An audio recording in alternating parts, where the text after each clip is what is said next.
7000 personnes. Voilà le nombre officiel d'individus vivant dans un bidonville selon la préfecture d'Île-de-France. Disparus à la fin des années 60 avec la construction du périphérique, ces campements de fortune, initialement fabriqués à partir des bidons, font leur retour dans les alentours parisiens depuis plusieurs années.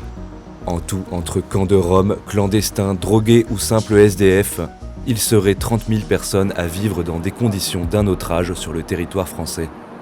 Aux alentours de Paris, chaque jour, ces zones insalubres se multiplient et gagnent du terrain. C'est là que nous avons choisi d'enquêter. Pour pénétrer dans ces camps de fortune, il faut persévérer.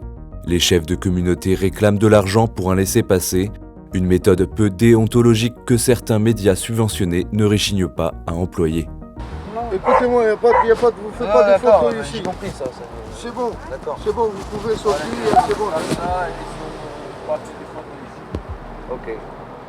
Bon bah d'accord. Si tu fais des photos, tu payes 2000 €. Insécurité, insalubrité, les fléaux des bidonvilles frappent à l'intérieur comme à l'extérieur.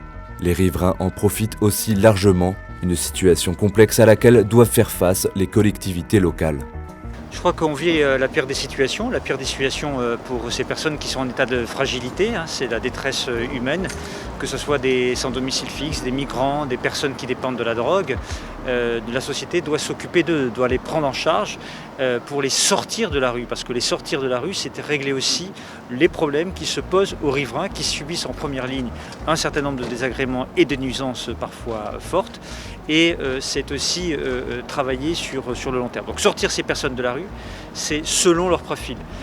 Sortir ces personnes de la rue, c'est leur trouver des lieux adaptés, notamment des centres humanitaires où ils seront accompagnés dans leurs droits, conseillés des craqueurs avec des soins pour les sortir de la spirale, de la misère et de la difficulté, et ainsi régler les problèmes dans les quartiers où se concentrent déjà beaucoup de difficultés, où les riverains sont en première ligne.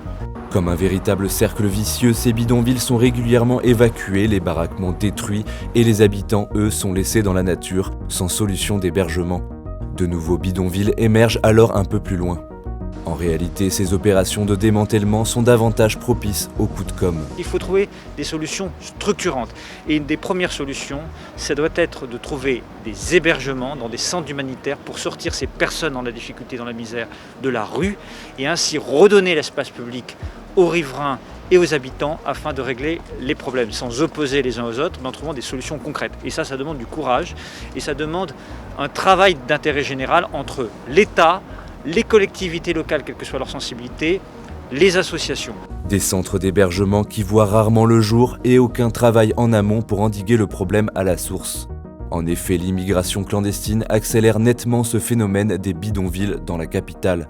Au sein même de ces camps, ces arrivées massives sont perçues comme un problème. Les tensions dans les campements et la multiplication des personnes poussent alors à construire encore d'autres bidonvilles, plus petits d'abord et qui s'étendent ensuite. Ce que nous subissons aujourd'hui en termes d'arrivée de populations migrantes ou réfugiées n'est rien par rapport à ce que nous allons vivre. C'est une réalité. On n'empêchera jamais des hommes, des femmes et des enfants de fuir la misère, de fuir la guerre, de fuir la famine et des difficultés fortes. Donc il faut leur assurer un développement. Et assurer un développement, c'est assumer des financements d'infrastructures, de développement, de technologies, d'accès au savoir, d'écoles, d'accès à l'eau, à l'alimentation, à l'emploi et au développement, partout où c'est possible. Car le sort de ces populations, c'est le sort de l'humanité. Impossible d'arrêter la pompe aspirante de l'immigration. Pourtant, nombreuses sont les personnes de ces camps de fortune à ne pas venir d'un pays en guerre. Beaucoup sont arrivés là pour fuir la misère de leur pays et trouver une situation guère plus enviable, le déracinement en plus. C'est le cas de ce clandestin venu du Sénégal, un pays en paix. Si nos grands frères ils sont partis, ils sont venus, nos grands frères sont venus ici. Nous aussi on se dit mais pourquoi ils viennent ici? On vient chercher à savoir ce qui se passe ici. En fait, c'est que moi je pense qu'ils n'ont jamais dit que c'était compliqué. Ils n'ont jamais dit que c'était facile aussi. Ils ont dit ouais c'était pas facile et tout ça. Mais de toute façon, nous en fait, le fait qu'ils viennent ici, nous on s'est dit mais pourquoi ils viennent ici? Pourquoi on reste pas chez nous? C'est qu'il y a quelque chose, il y a quelque chose à prendre, il y a quelque chose à faire. Moi je m'entendais en fait, nos anciens ils sont déjà là, on serait un peu bien, tu vois, voilà, c'est comme ça. Et du coup t'es déçu? Ouais, un peu. Trop même déçu.